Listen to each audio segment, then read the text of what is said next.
Hey Purple family, welcome to another episode of Shades of Purple, a Prince podcast. On tonight's episode, I am going to be counting down my top 20 favorite Prince ballads.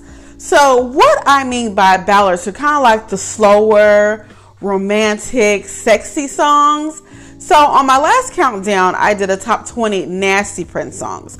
So these are going to be kind of the opposite of that. They're going to deal more with romantic love as opposed to just getting down and dirty with it. So Prince being a Gemini, he had, I think that he had both sides of the same coin. On one side, he could be very sexual and dirty and nasty. And then on the other side, he could be really soft and gentle and romantic and sweet. And it just really depended on what you wanted from him. I mean, he even said as much in some of his songs that he had both sides. And they both friends. Y'all remember My Name is Prince? So let's get into the countdown. So at number 20, I have Baby, which is a song that was on his first album, For You. And I've said this before in a couple of my other episodes, but I really kind of feel like For You is a really slept on album. It's really good. Like all 9 tracks on his first album, For You, are wonderful. And it's actually one of my husband's favorite albums of Prince's. And Baby is a song about Prince being in a relationship with this woman, and it starts off like they're in a situation, and you can kind of guess just based on the title of the song what the situation is. So he kind of croons, he's with his falsetto, he says, "Baby, what are we gonna do?" Y'all know I can't sing, but I'm gonna do it anyway because it's me. So he keeps talking about, I only have enough money for 2, and it has like the little drums.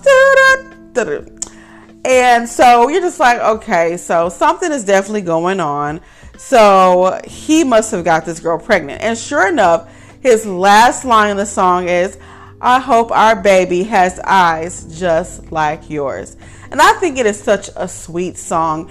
And the only other time that he performed it was actually at his very last show that he did in Atlanta at the Fox Theater on April 14th of 2016. He played it on the piano for his piano and microphone tour. And I think that is the only time that I know of that he has played it.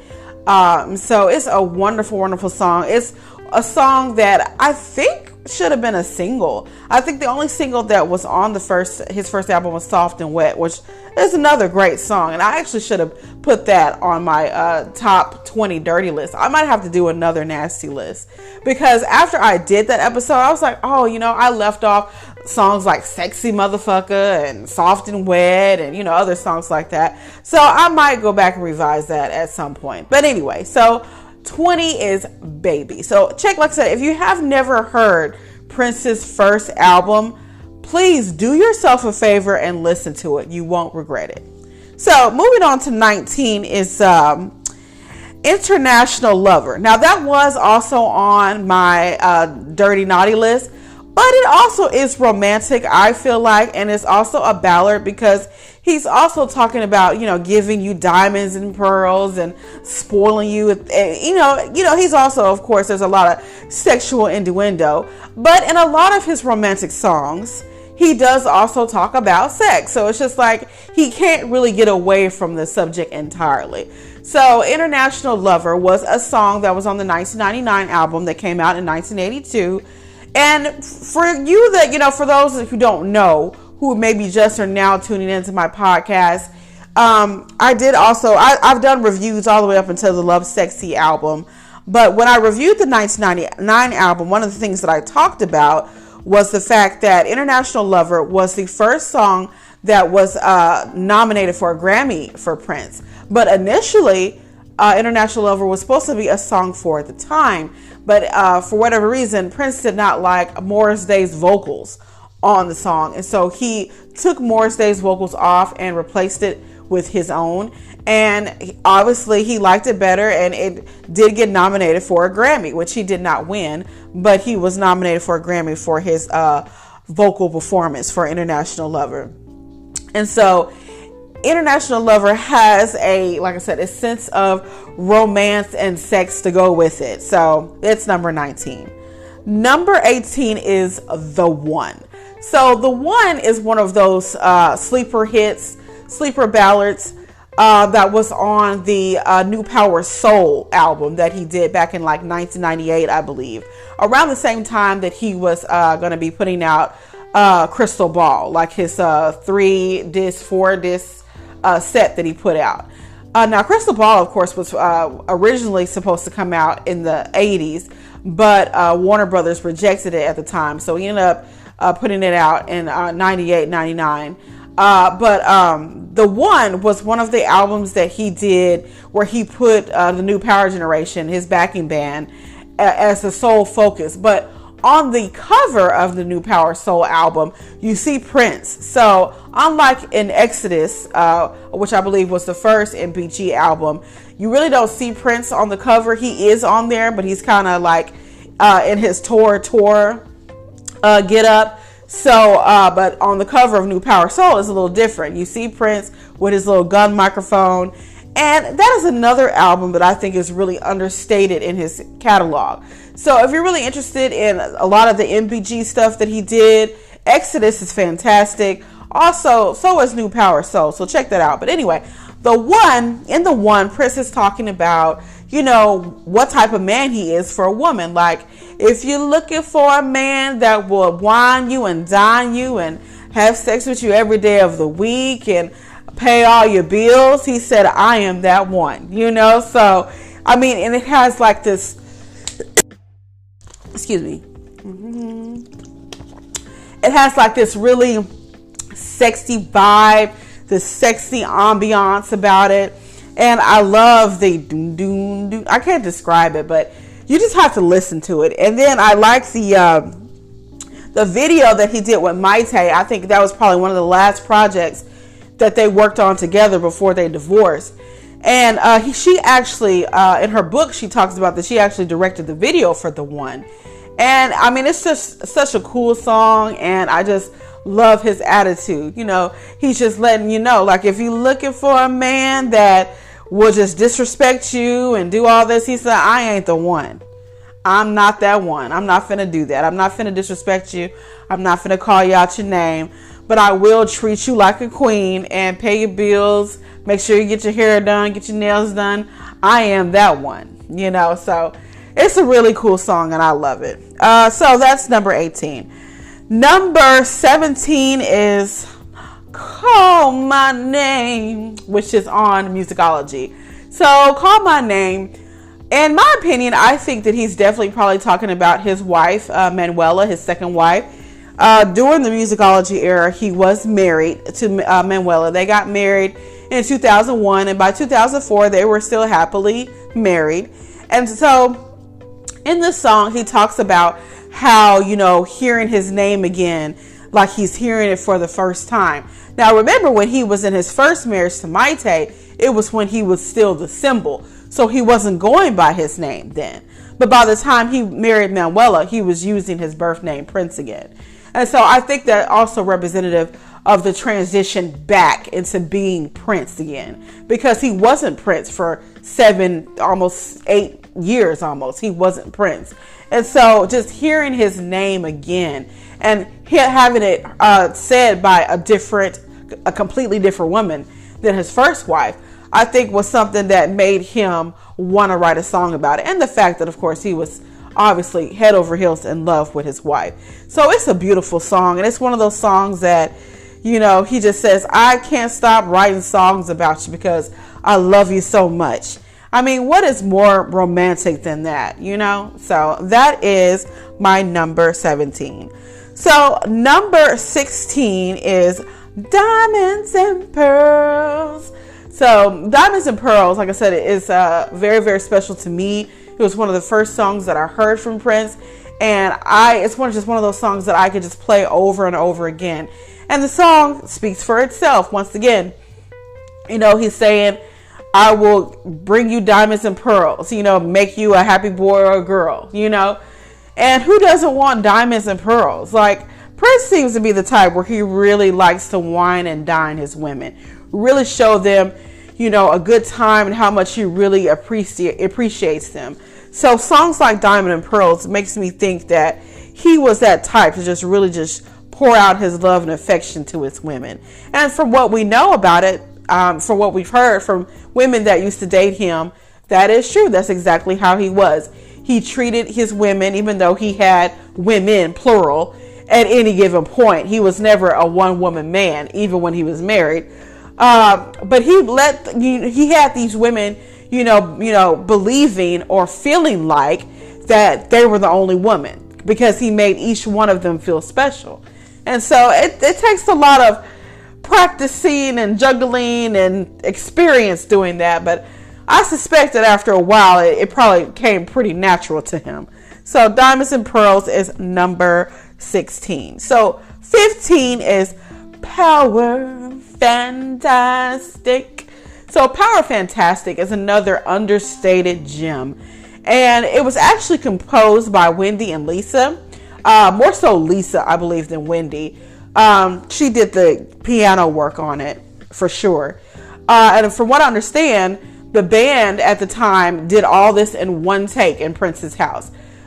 Lisa was upstairs on the piano, and everyone else was downstairs in the studio in his house at the time.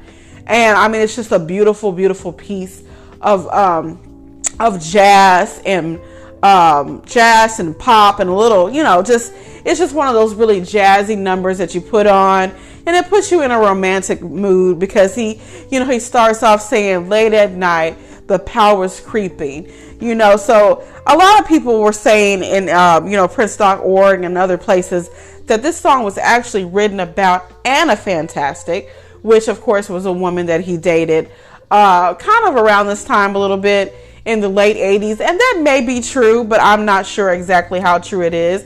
But he wrote another song about her called Anna Waiting for her birthday when she turned 18. So I'm thinking, I don't know what the connection is between Power Fantastic and Anna Fantastic. So if you know, let me know, because I'm not real sure. So, okay, number 14 is Slow Love, off of Sign of the Times. So Slow Love was actually written by a woman named Carole King, and I think that's her name. And at the time, she was an artist, and she wanted to, get her song on a Prince album. I'm not exactly sure how they came about collaborating, but I know that she was fine with it. And there was some kind of dispute. At some point, I think Prince was trying to buy the song from her, and that didn't end up happening, and they had to end up splitting the royalties. But anyway, Slow Love is a song just about that, about wanting to take it slow, be in a relationship, and just being with that person, So Slow Love is, like I said, another one of those songs. It kind of reminds me of Damn You, which of course will be later on in the countdown.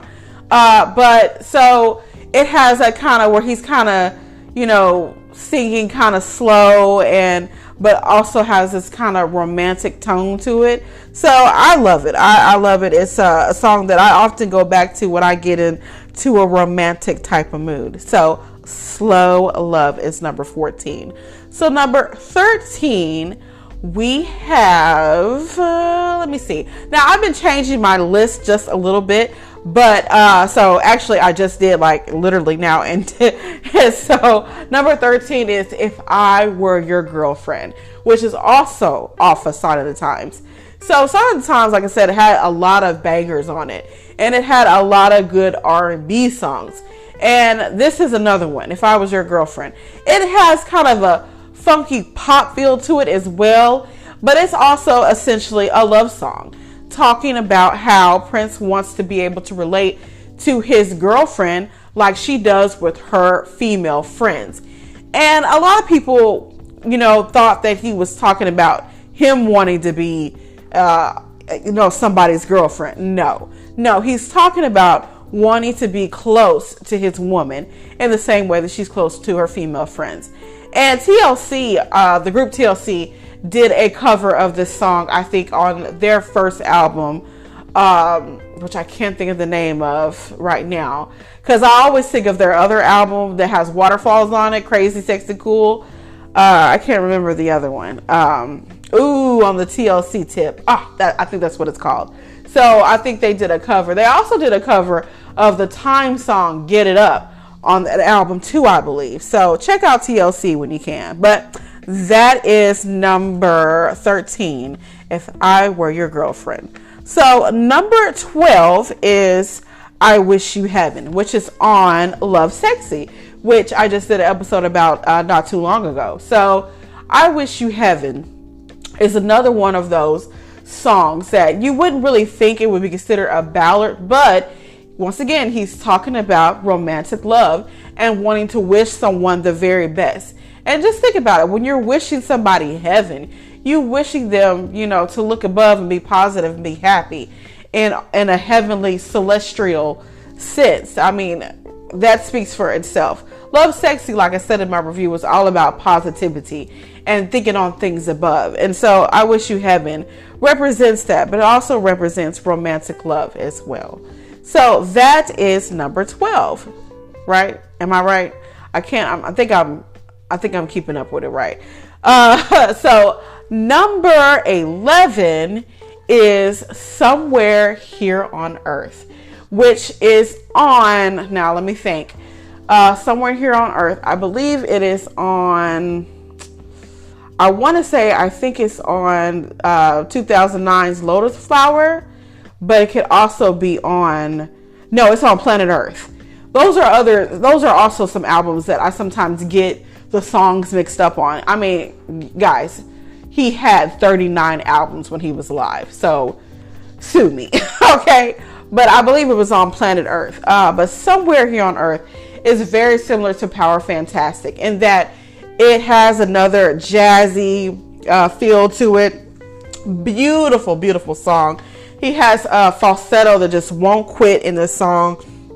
And it's just one of those songs that you can just really just jazz and vibe out to. It reminds me a lot of his other jazz work that he did on Madhouse. And I mean, it's just beautiful. And he's talking about, where you want to do this, mine or your place. And then he's just like saying, you are somewhere here on earth and I'm somewhere here on earth, and let's try to get together, and I mean, it's just beautiful, beautiful song. I love a lot of his slower jazz numbers, and that's basically what this is. So that is number 11. So going on to number 10. So number 10, we have Scandalous,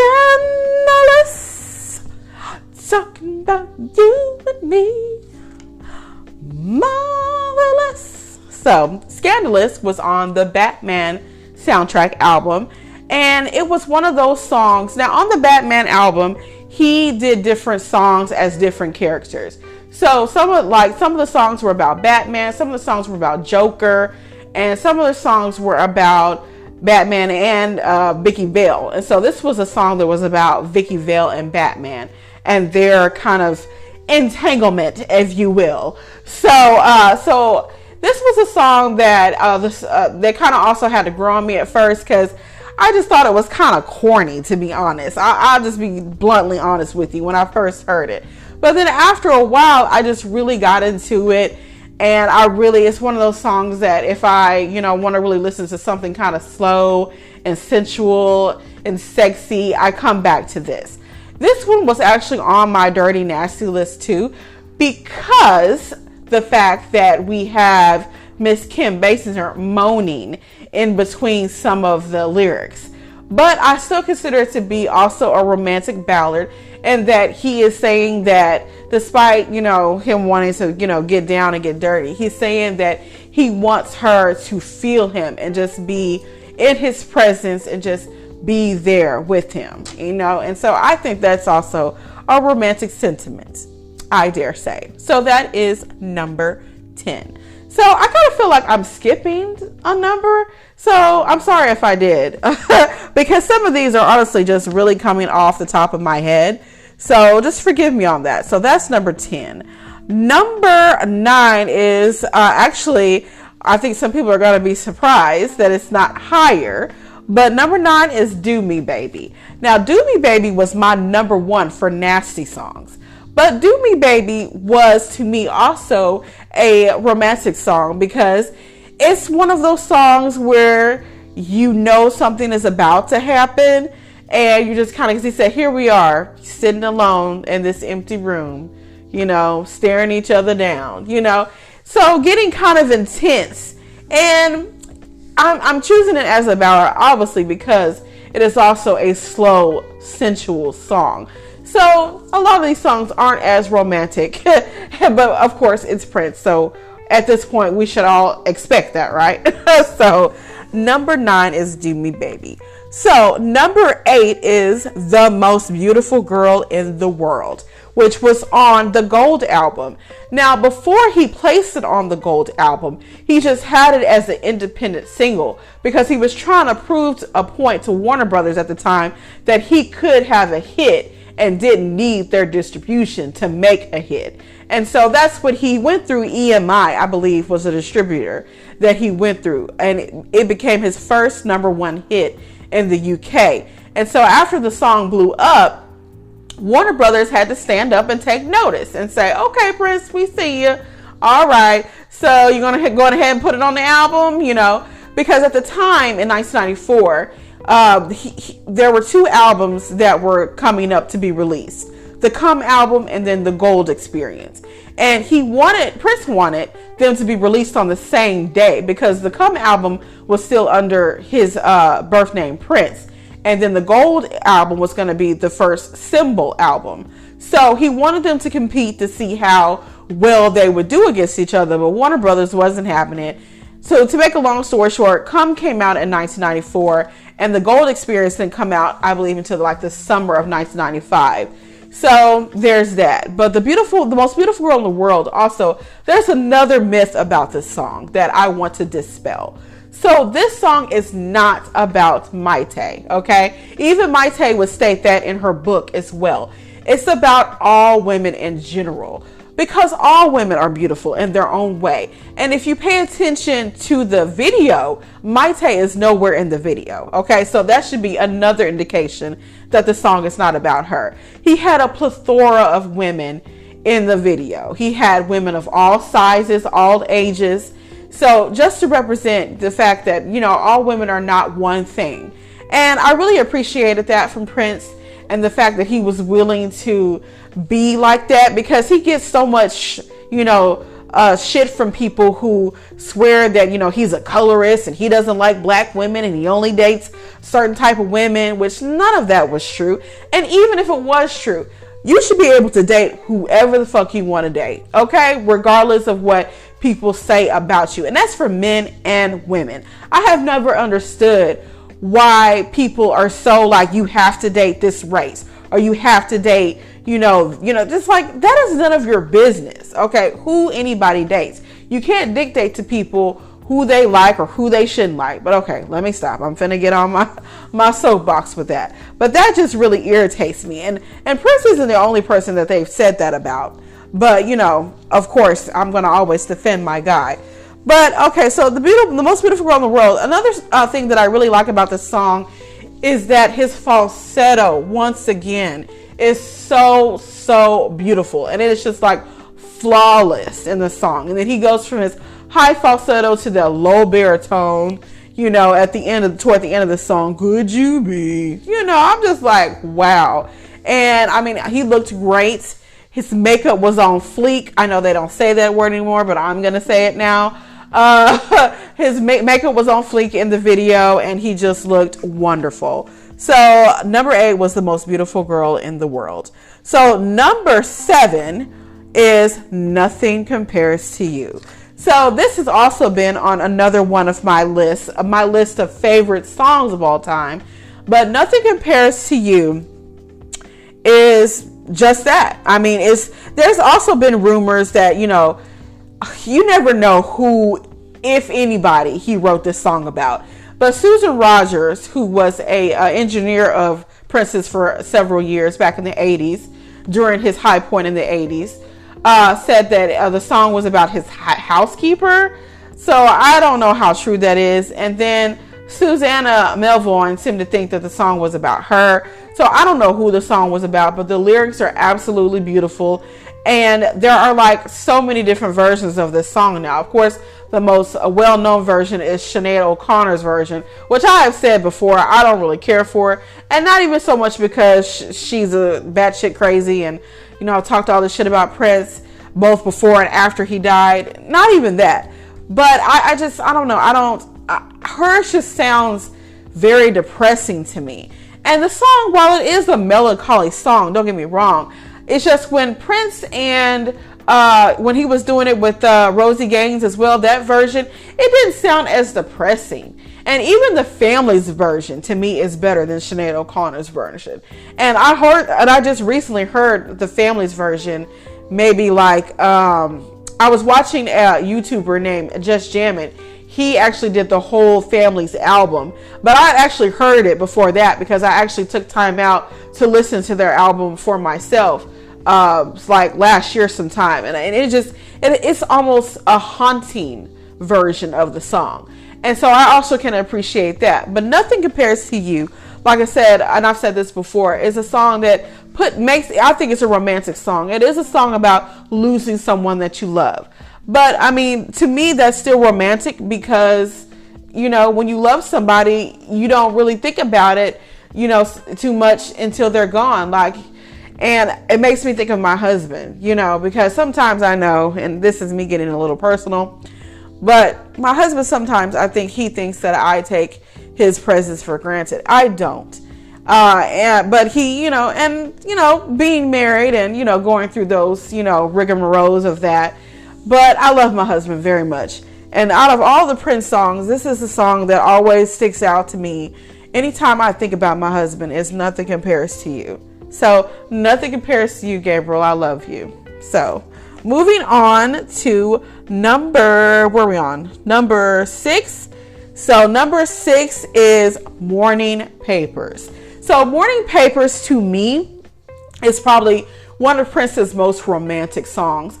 And this is a song now he did write about Maite.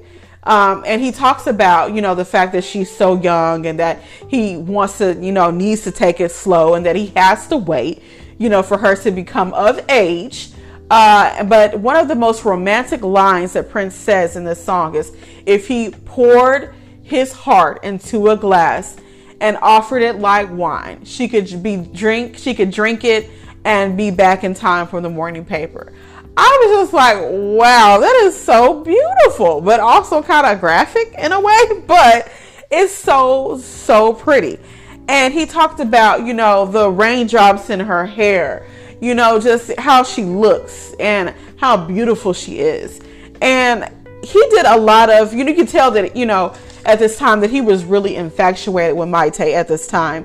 And it's just one of those, and it has the whole package of a song. It has the great vocals, the great lyrics, and it has a really, really good guitar solo in it as well. So it's just one of those songs that puts you in a mood to just be like, oh, that's so cute, you know. And I remember seeing this interview with Maite after Prince died, where they went to the beach where they filmed the video at, and she cried and she reminisced, and it was really sweet. So, like I said, there's a lot of things that I don't care for Maite about, but overall, I really do feel like she was a really good muse for Prince, and that they really did love each other. And I hate that things, you know, ended up the way they did between them. But overall, I think that Maite is a good woman, despite what some people may think about her. And she's not perfect. Nobody is. But Prince loved her for who she was at the time. And he made many beautiful songs about her. And Morning Papers being one of them. So that is my number. Oh my God. I think that's number 5. So going on to number 4 is Insatiable. So Insatiable, and I know some of y'all are going to be like, oh, some of these songs are the nasty songs, Veronica. Yes, I know. But Insatiable, while it is also a nasty song, it is also a romantic song. because he's saying that he can't get enough of this woman because he just loves her. He has to consume her almost. And so when you think about it, that's kind of like, maybe a little stalkerish, maybe a little crazy, but it's Prince.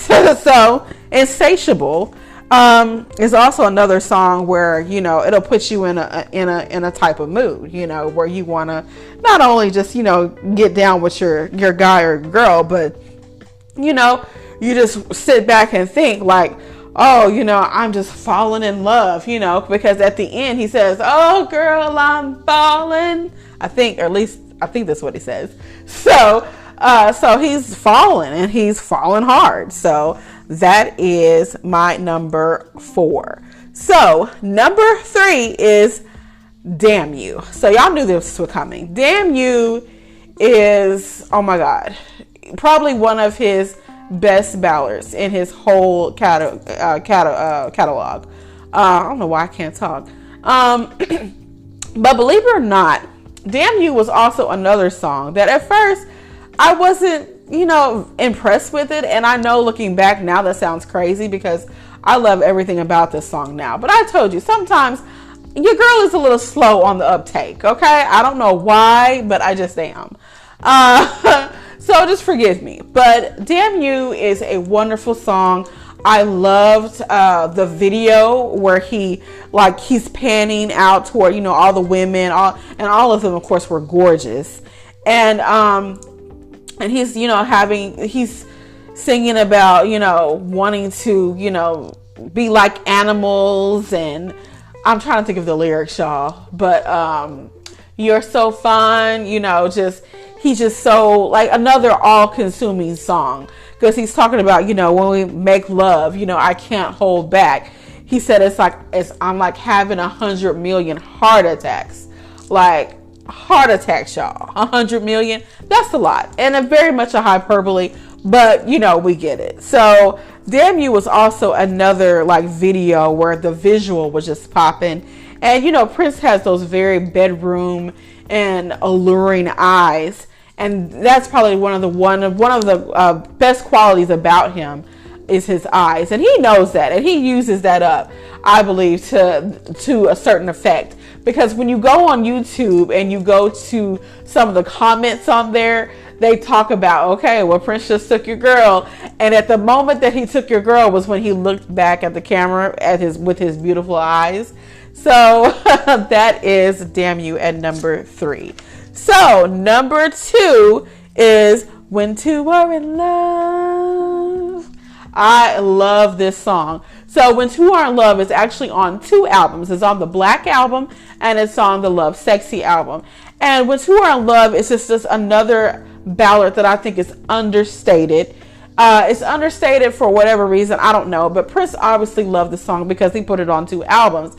But he talks about when 2 lovers come together and when you know that they really love each other, because he said, falling leaves will appear to them like slow motion rain.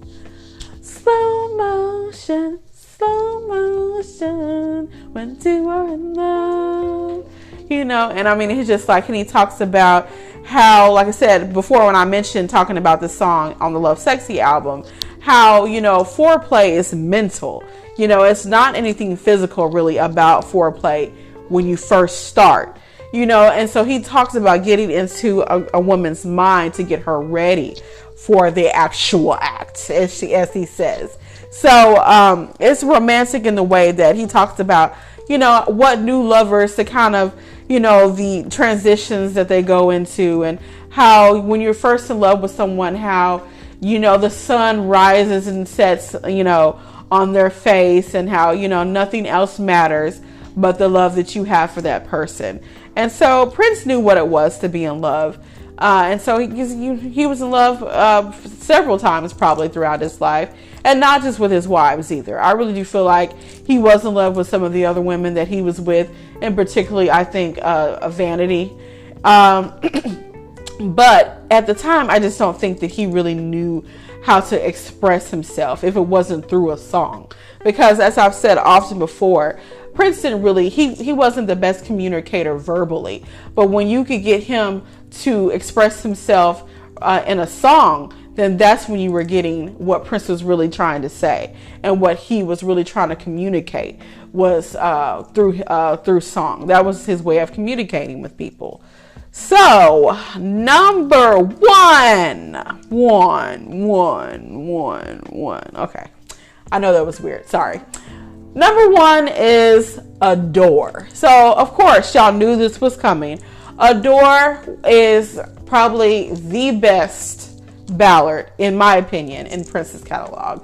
Adore. Now, this song was written about Susanna Melvion, from what I understand, and this was around the time that they first. Now, he wrote this Sign of the Times, but of course, he wrote this way before they broke up. Obviously, I dare say, if I could, because I haven't finished reading that Dwayne Tudow's book about all the sessions during this time, but I believe that he wrote Adore around the time, probably I'm just gonna guess and say that he may have wrote it around the time that he proposed to her. So which was 1986 or so, around the time that he was filming Under the Cherry Moon.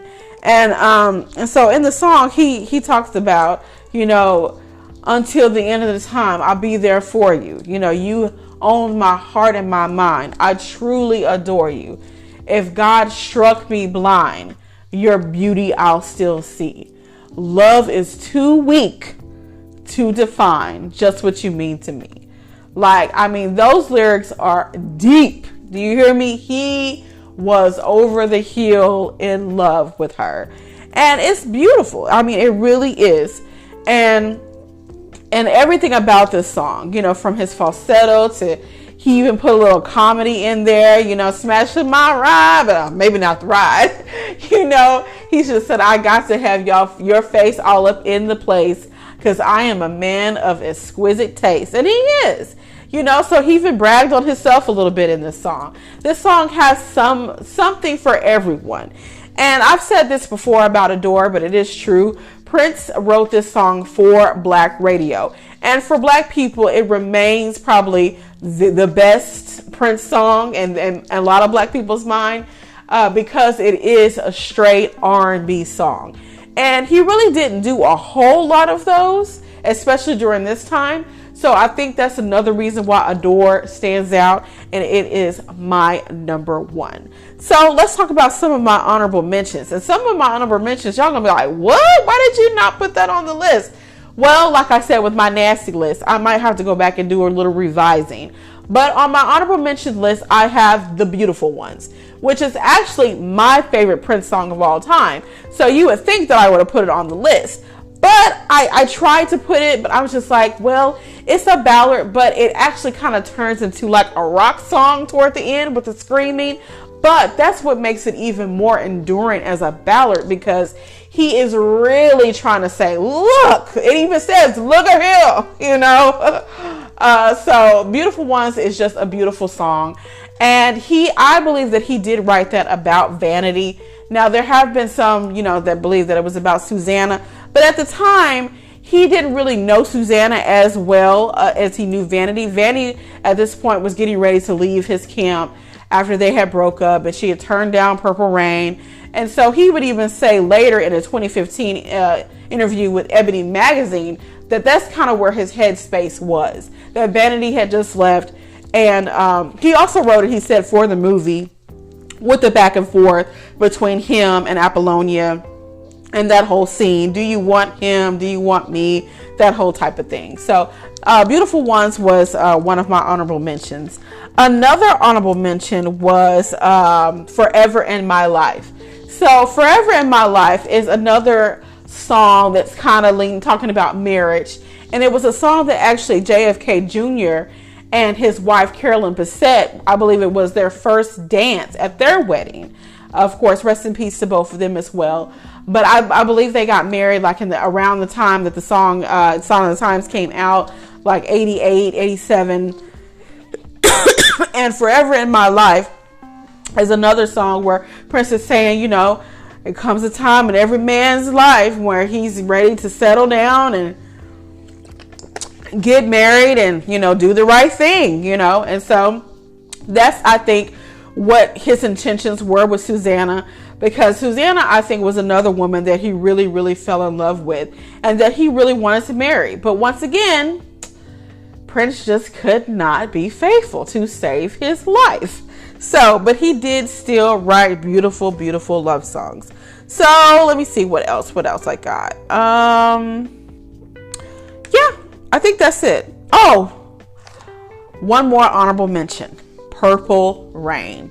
So Purple Rain is, a lot of people think it's more so of a rock ballad or a power ballad, but it's also very romantic when you think about it, because he's also talking about a person here who they had a breakup or a falling out, or and he just said, look, I never wanted to be your weekend lover. I didn't want for things to end up the way they did, but I just want to see you laughing. I just want to see you happy in the Purple Rain. And so Purple Rain is another of my honorable mentions. I don't need to say much about Purple Rain because we know all about Purple Rain. So with that being said, I really cannot remember my countdown, y'all. So I'm not going to do the top 20 again because, like I said, I didn't write nothing down this time. So I might have to go back and revise this list for sure. But those are my top 20. So I'm going to end it on that note. So thank you guys for listening. As always, I love you guys, and peace and be wild, and may you live to see the dawn. Bye.